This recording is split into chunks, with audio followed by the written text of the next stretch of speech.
proud members of the Fan First Sports Network.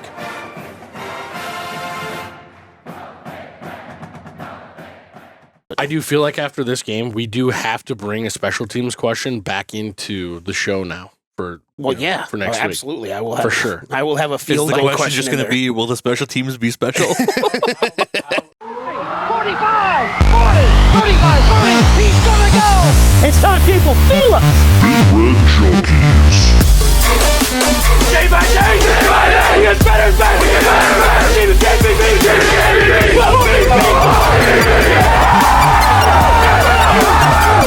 If we die, we die! Man, put a child in that, put him in the aisle! Bring that trophy back to Lincoln!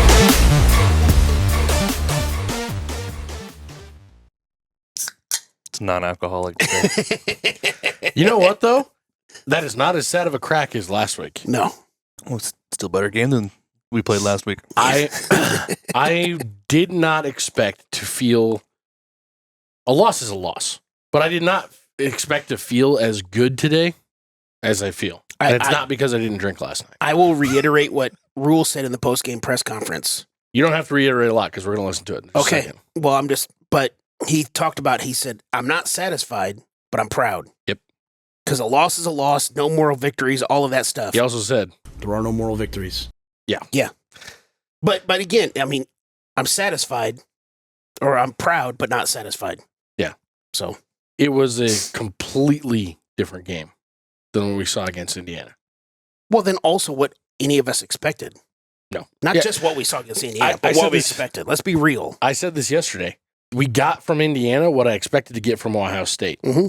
We got from Ohio State what, honestly, preseason, if we were going to lose one of our first 7, I expected to get from Rutgers. But also, also going into the game, I told a few people up at the bar, like, this game isn't about the scoreboard. It's about what's inside. Well, the pride and the heart and how you play and all that stuff. It wasn't about the scoreboard. As we took the lead in the fourth quarter, it was 100% about the scoreboard. I'm talking before the game. You're right. I didn't expect that kind of excitement about possibly winning that game. I'm talking about going into the game wasn't about the scoreboard. It was about and the biggest reason why that is because what we saw against Indiana, we saw no pride. We saw no heart. We saw no, effort. Well, I don't like questioning effort. I'm sorry. That's not what I will. I'll openly question it. We saw people give up in that game. Well, we also already talked about the game. We saw all the good things this week. Yeah. The only this is all I'm going to say because I want to get this negative shit out real quick. Marcus Satterfield still called 3/4 of a shit game. There's all kinds of different questions and speculation about whether or not it's 4/4 of a shit game. But. Well, the third quarter actually, the 2 drives to start the second half for us. You were texting me. You're like, did we leave? Did somebody lock Satterfield in the fucking locker room? You're right. Because guess what? We weren't getting throws and plays developed behind the line of scrimmage. We were getting a downhill running attack. We were attacking with slants across the middle. It was short throw, easy stuff that's good for 6 to 10 yard completions. Mm-hmm. And it was effective both on the run side and on the passing side of things. Yep. Why we couldn't do that for the fourth quarter cost us the game. I have no fucking idea. If he would have called the first, second, and fourth quarters the way that the third quarter was called, we win that game by 3 scores.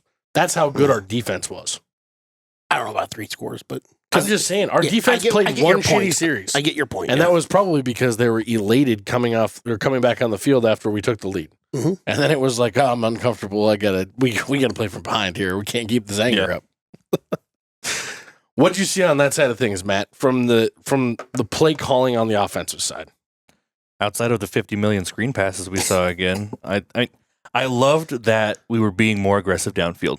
That very first pass that ended up not being a catch, even though it was pretty close. Yeah, apparently on my 13-inch screen, it was different. Did you go back and rewatch that? I couldn't believe you were like, I don't know if it touched the ground. I'm like, half the ball slammed into the ground. What are you talking about? Well, it was wishful thinking. It can touch the ground as long as you have control of it. He didn't have control. He very clearly didn't. But I loved the fact that we were throwing the ball down the field. Yeah. That was the biggest difference to me in this game, is that we actually trusted our receivers a little bit. That's the only other negative that I was actually going to point out. You led me right to it. Is Dylan's a true freshman. Yeah. He had some major true freshman moments in this game that also you could point to as kind of costing us the game. There were 2 or 3 long balls. One of them would have been a walk-in touchdown. It was probably the only time the entire game that Jamal Banks was doing anything he was supposed to be doing. And he just missed badly. Yeah. Yep.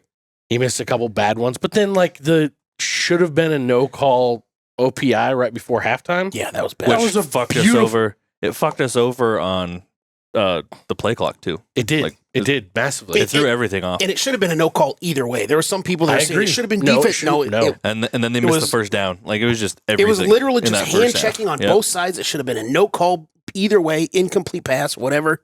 Done. That should have been one of those where the refs gathered up, because I will give the judge who threw the flag the vantage point from the side of the field.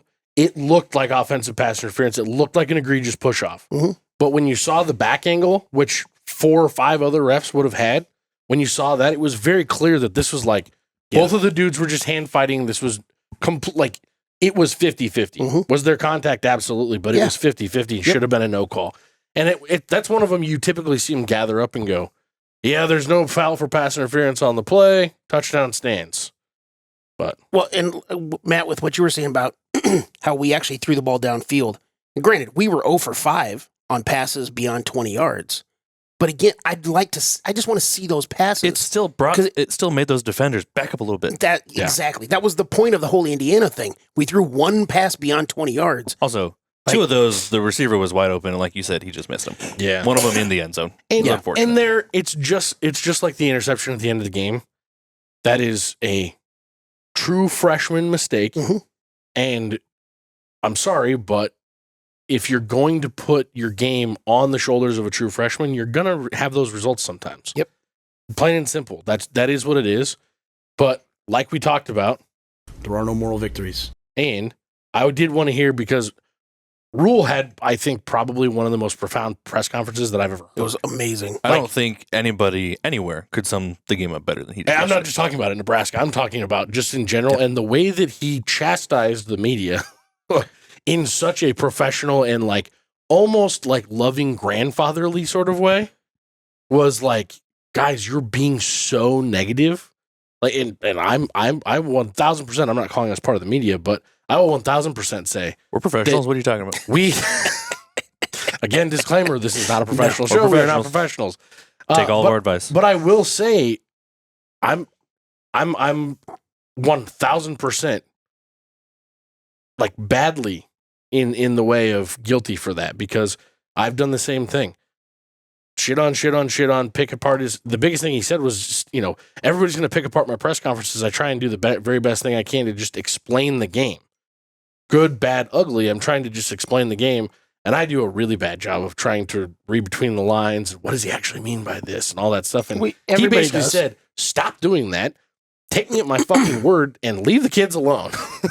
Hey, I didn't take any of that as strictly just chastising the media. It's the media and the fan base, because the fan base does it too. I mean, we're not part of the media, but Would it be better to call it the fishbowl? absolutely. But I mean, we are among a giant group of fan podcasts, and all of us do it. The media will do it. The fans all over Twitter and Facebook and social media and calling into the radio shows and doing all these things, we all do it. Like, we all nitpick and this and that. So I didn't really take it as just against the media, but the monologue that he went on, where he talked about the people that enjoy the long game and the process and all that stuff, and what he just kept going I'm on about and on. to get to that. Man, I was just like, this is what we love about Matt Rule. Yes. Like, Yeah. Damon Benning made a great point then after he got done about how he's just happy that he's ours. That Yeah. his son has the ability to play for him. That we all as fans get to sit here and watch him coach these guys up. And I didn't expect to have goosebumps after the game yesterday, but I did. Yeah, you After know, a loss, it's really weird. Yeah, really fucking weird. We saw this last year with Colorado. A lot of people saying, well, Colorado is turning this around so quickly. Why can't we? And then we're also seeing it this year with Indiana. Even more so. Indiana's turning it around. Why can't we? We're just doing it differently. And that doesn't make it wrong. It just makes it different. So just relax. The other side of the Indiana thing is, we talked about this in our Indiana preview, even when we were shitting on them for not having played anybody yet. He brought 15 starters from his previous school where the culture was fully established. Mm-hmm.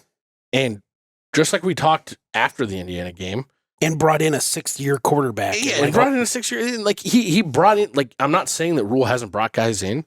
Hey, but if Matt Rule could have brought a bunch of guys from the Panthers, that would have been great. That would have been pretty neat.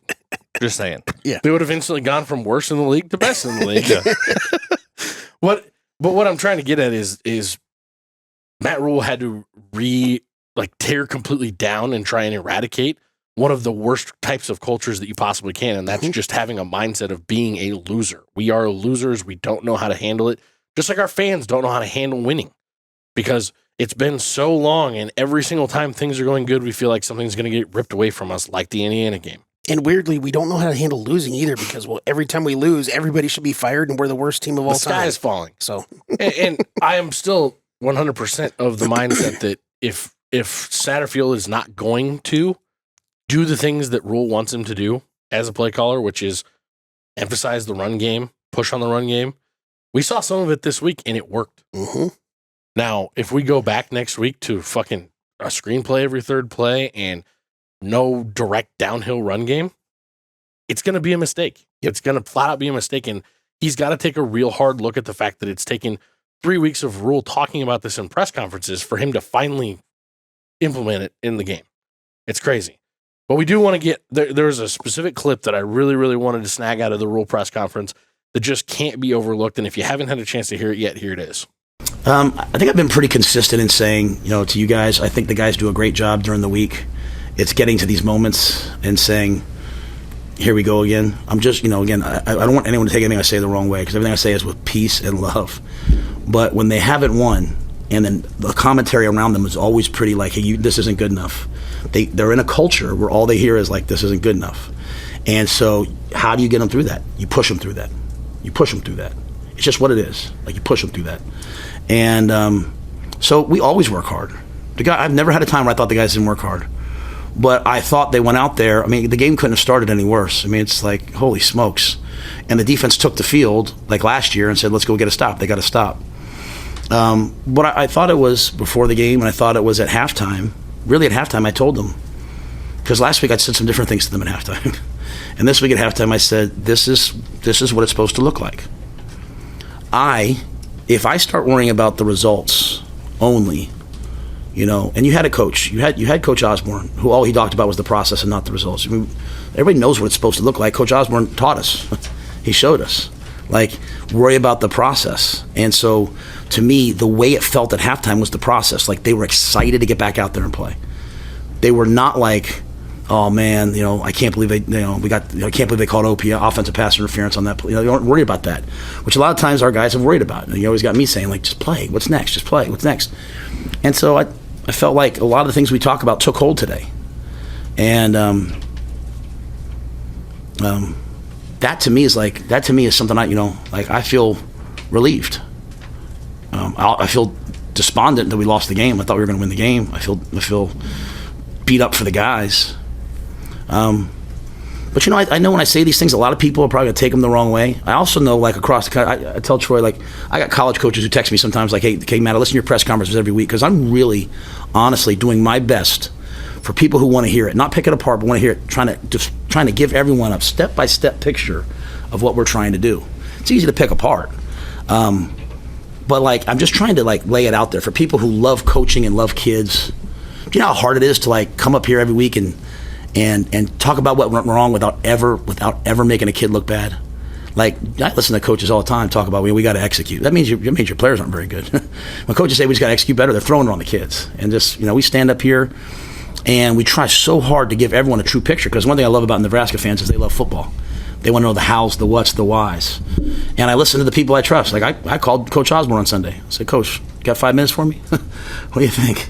Coach Osborne and Coach Solis came to practice on Tuesday. Coach, And the old things are the real things, are the good things. And so I'm only saying this now because I want our players, if they just listen to this press conference, to know how truly, truly, truly excited I was to be in that locker room with them. I didn't have to be a cheerleader today. I didn't have to be like, come on, you can do this.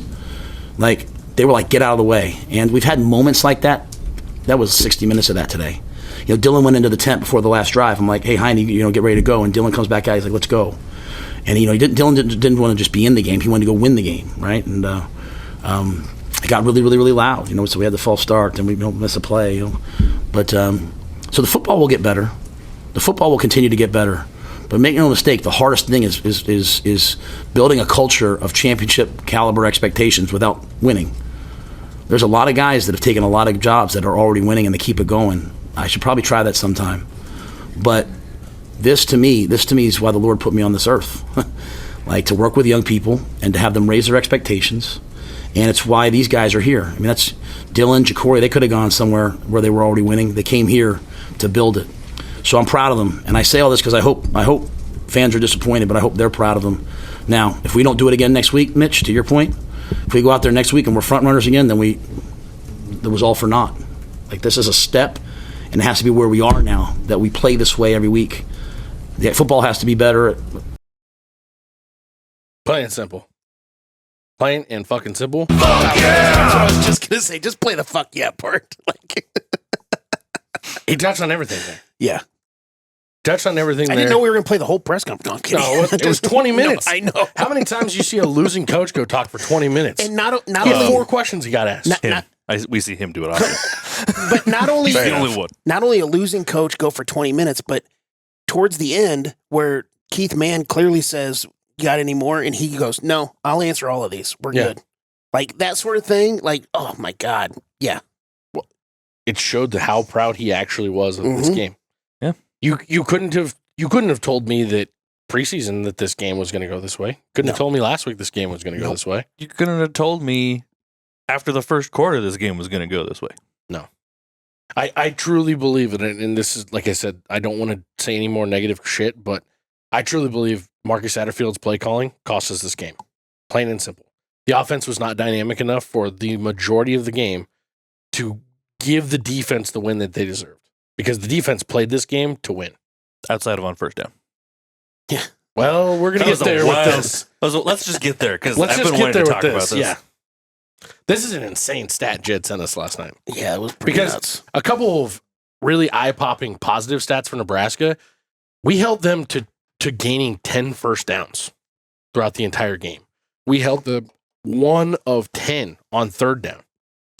But what did they do on their first downs? Jed? 237 of Ohio State's 285 total yards came on first down. That's fucking ridiculous. No one knows what it means. 48 yards on the other I know two downs. exactly what it means. It means they were an all or nothing team yesterday. We need a sad trombone button. Yeah. That's like... You average 11.3 yards per first down play, and you only win by 4 points? No one knows what it means. You only get 10 fucking first downs. It's insane. No, if you want to nitpick or whatever, 100 of those were on 2 plays, the 2 touchdowns. Those were both on first down plays. But still. Yeah, you take those two touchdowns away, and we held them under 300, or we held them under 200 yards. Yeah, either way, it's still 48 yards on the other 2 downs for the entire game. Yeah. You can look at a lot of things in this game and say, okay, we turned a page. John Hull making 3 field goals. Oh, not incredible. just 3 field goals, a 39, a 47, and a 54-yarder in a headwind. Okay, of the 2 things that I'm going to mention, what is more surprising? That we might have a field goal kicker, or that maybe we have a running quarterback? Field goal. Field goal 100%. Yeah, I'm going to go with that as well. Because the thing is, both of those are things that we haven't seen this entire season as far as a running quarterback and a field goal kicker. I have to ask this before I go any further on this. Have you watched the game yet? Because I know you had to listen to it on the radio. I've rewatched most of the game. So you saw the scamper. No, I watched the game. I didn't work yesterday. Oh, I thought you were working. Yeah. My bad. Dylan is not a running quarterback. No, he's not. He had half a field to himself and was so gassed by the time he got out of bounds. He was happy to get knocked down so he could lay on the ground for a second. That said, it was a great run. Absolutely. But it wasn't just that one. He ran a couple of other times for first downs and all those other things. Like, you know what? If he wants to keep getting the comparisons to Patrick Mahomes, he can't be getting knocked down sitting in the pocket all the time, because Patrick Mahomes does get out of the pocket and can scramble for stuff if need be. Yeah. He did just fine. You do what it takes to win the game. You got to make some passes downfield, like we talked about, but Those 3 field goals were more shocking. by far. Also, The Especially 54-yarder especially because of the especially. distance. you should have put our defense in there too, because everybody thinks our defense is very good. After last week, I had my questions. This was probably the most dynamic offense anybody in the Big Ten was going to see this year. That maybe Oregon. maybe. Oregon and Indiana. I was going to say Indiana's. I would still put Ohio State's offense higher than Indiana's. Here, And we held them to Okay. 21 points and 48 yards off of non-first down But plays. the way that you phrase that, I would put more.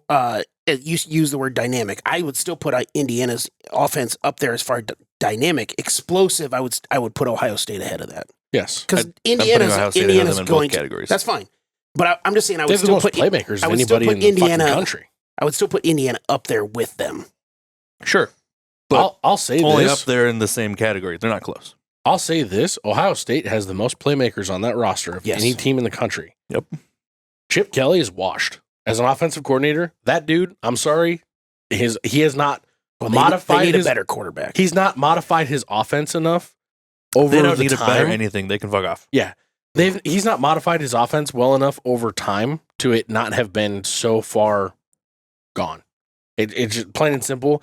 He was calling stuff that's like, dude, this worked 10 years ago for you at Oregon, 12 years ago for you at Oregon.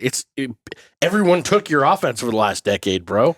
We all know how to defend against it. I think you guys are both taking too much away from how good our defense played yesterday. They played I'm not absolutely taking well. anything away from that. The dudes, the only person that I had a gripe with on defense yesterday was Malcolm Hartzog. The only way that I'm not calling for him to be benched today is because he does lead the team in interceptions. Yeah. That pick was fantastic, but you know what? If Will Howard sees the dude that he left wide open running off the back, that's a touchdown instead of an interception. Mm-hmm. That's why they need a better he quarterback. has lost on a lot of really bad plays. Like when I think about long bombs that have been given up in this season, every single one of them goes to him with the exception of the one that Gifford gave up yesterday because he didn't understand his assignment. That's it. Yeah, that was a miscommunication. It Shit was happens. it was what it was. Those things are going to happen, especially when you're talking about the most dynamic freshman in the country at wide receiver, that kid. Yeah. Probably only it's 1A to the 1B in Alabama, whatever that kid's name is. This isn't on the negative side, but since we're calling out some defensive players, Jamari Butler finally had a game that we all expected. Yep. First time- for this season. First time all season long that it's Helped that been we like, were able to just absolutely abuse that left tackle. and we took the second stringer out too.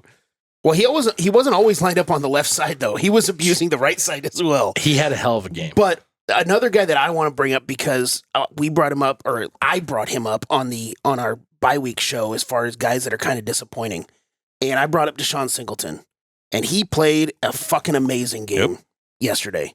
Assisted on 4 and had 10 total tackles. 10 tackles, a pass breakup. He was shoestring tackling some guys in the middle, like He saved a couple of really big plays. absolutely. He saved a touchdown Yeah. on the one. Yeah. And fucking sorry, I just got halfway choked up there. I was going to say Jamari Butler did the exact same thing. Yes, there he was did. one crease that It was a run early where it was like second. I can't it remember. was in second the or first third. half, but I know what I know what play you're talking about. Yeah, and Even the running back Tra- was like, "I'm gone," and then he's Travion like, "Oh shit!" Henderson. Travion Henderson had a giant hole. Yep. And somehow Jamari Butler happened to grab a shoelace as he was going by, and otherwise there was nobody. He was gone. Yeah. Gone. No, but I wanted to make sure to bring up Deshaun Singleton because again, I'm the one that brought him up in a negative sort of way during the bye week that he stepped up big time yesterday. Nash and Ty both played tremendously. They handled dudes all day long, and they never looked like they got tired. I don't know if the rotation went better yesterday. I didn't see a ton of rotating in there. I think they just played solid ball. I was really hoping on we had the 2 goal line plays, one unsuccessful, the leap, and then the other one, the exact same play that was successful. I was kind of hoping with Ty Robinson being in there at the fullback, they were going to give him the ball. I wanted to see them give him the ball and then see him leap into the air like that. That would have been awesome. No, I want to see him bulldoze somebody. Yes. And here's the thing, too. I had a gripe about the way that play was done, and that's just simply the fact that if you're going to put The first Ty one, you mean? Robinson, the first one that wasn't successful, or There was that was on we were on the 2 or whatever, and they ran the package out, and Rule talked about it in the press conference. Hey, they misspotted the ball. We thought we were going to be on the 1. They did massively. They did that 3 different times in this game to us. We're not even talking about the obvious it cost us, what was that? Almost first 30 down? seconds and a first down off the clock at the end of the game. Yeah. But you look at that play, and it's like, okay, I get running him out there, and I totally understand it all. It reminded me a lot of when Sue went back there for a couple different ones. Very, very cool vibe on that. But why are you going to bring in that much beef to run block scheme on the right side and then have Dowdell run and jump straight up the middle over top of Ben Scott? Like, I don't know if that was a decoy thing, if it was called that way, or if Dowdell he just didn't go ran straight it up wrong. the middle, but Regardless, I don't understand why you're losing your legs there. When you need 2 yards, Just you need get- push, not height. Well, it doesn't make put any sense. Harburg in and let Ty Robinson mash him through Ben Scott into the end zone. Rule said when they called the play, they thought it was inside the 1. They didn't realize it was on the 2. Fine. And he was asked about why Just- he didn't call the timeout once they realized where they were on the field. He's like, "Oh, I wanted him at the end of the game." It's like, I get it. I understand it's all situational, but if we'd have been able to move the ball at all, we needed him at the end of the game. yeah, So But- it is what it is. it was a lot of missed opportunities. But like I said, our defense played our defense and our special teams. I can say this for the first time this year. Our defense and our special teams, with the exception of the bobbled opening kickoff, for the second week in a row, an opening kickoff mistake, played well enough to win that game and win that game handily. The offense was inept because of the play calling. Both sides of the special teams too. Like we were also covering punts and kickoffs very well. That was in the this best punt coverage we've had. Yeah, like I texted you guys also, it's like, can we add the special to the special teams again? Because we were just calling them teams. We were You just said that teams. after the second field There's goal, I nothing think. special about them. Yeah. Are they finally special again? One game. One game. I know. Yeah. Yeah. That's the only other shout out I'm going to give, offensive line. It's still very, very obvious Mazuka needs to be in on every single play. Yeah. But there were big holes, and that's against the best defensive front we're going to see all season. Nice big holes. It was impressive. They Yeah. committed to the run game, and oh my God, it worked. It's weird. So crazy.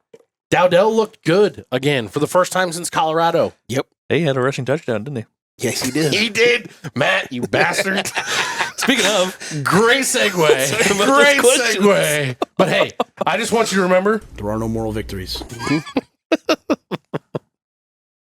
victory over here. Oh shit.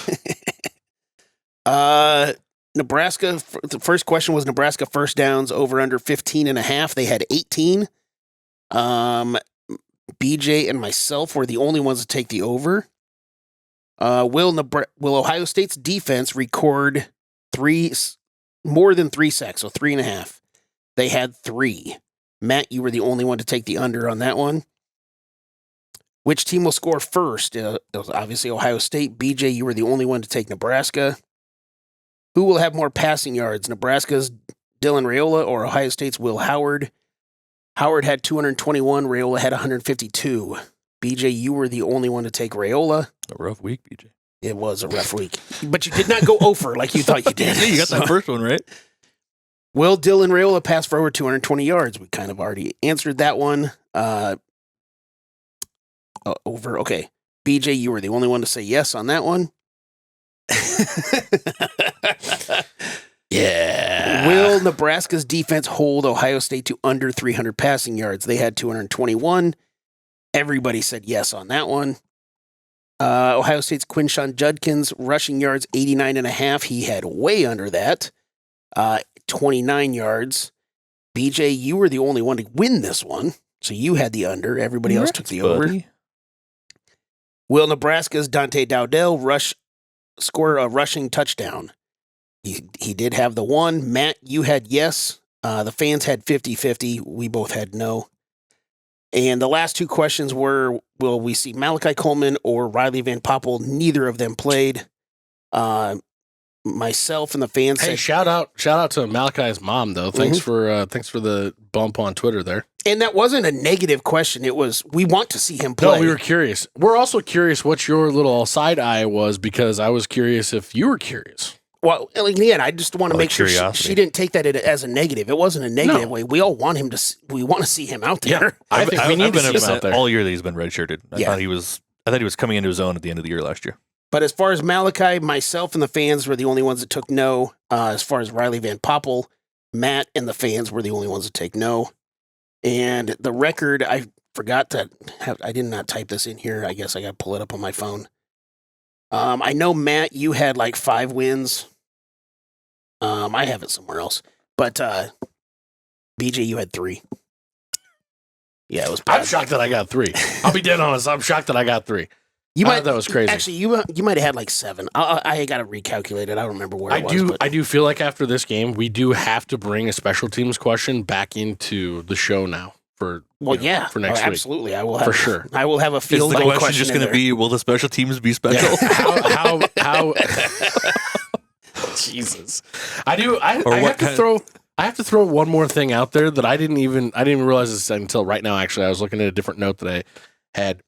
John Hull actually broke the record for the longest on the road field goal in Nebraska history, and he tied the 6th longest in history all time. Okay. Crazy. Sure. Crazy. When you think about what Alex Henry did, that's very surprising. Yeah.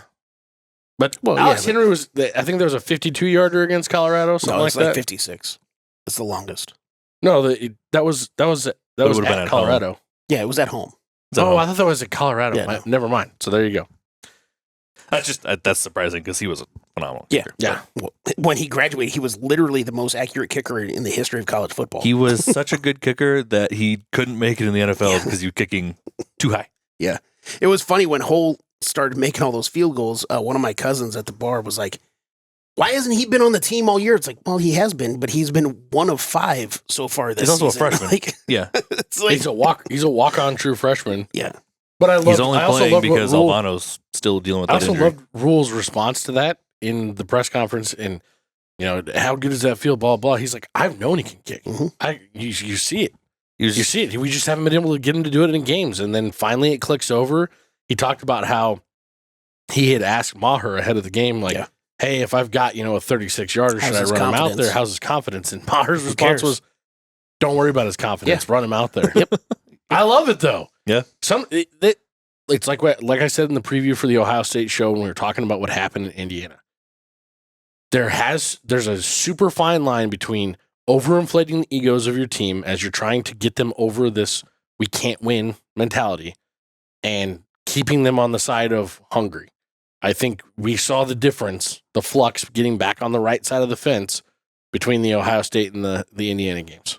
I know I'm setting myself up for you two fuckers to give me more shit than you already do about this whole kicker thing. Oh boy, here we go. But Rule said, I've always known he was a kicker, really good and all that stuff. We've talked about it with Tristan Albano and Hull. Do they know how good of a kicker they are? Yeah. And that's the whole mentality of kickers. We know that they have the ability. Jed knows. We've seen it with Albano in high school and all that stuff. We know they have the ability. It's whether or not they know that they have the ability. And that's what I fucking referenced last year with that little thing that I saw. That 3-week kicker mentality camp you went to? Yeah. No one knows what it means. But it's to wrap up. If we could talk about this for days because we feel so positive about what ultimately is a loss. Yeah. We're 5-3 now on the season. We're still in that hunt of the bowl eligibility. We're going to have our UCLA preview coming out on Wednesday. Any final words? If we don't follow up the quality of play that we had in this game against UCLA, then this game means nothing. There are no moral victories. And this may be the most unbelievable night in Cornhusker football history.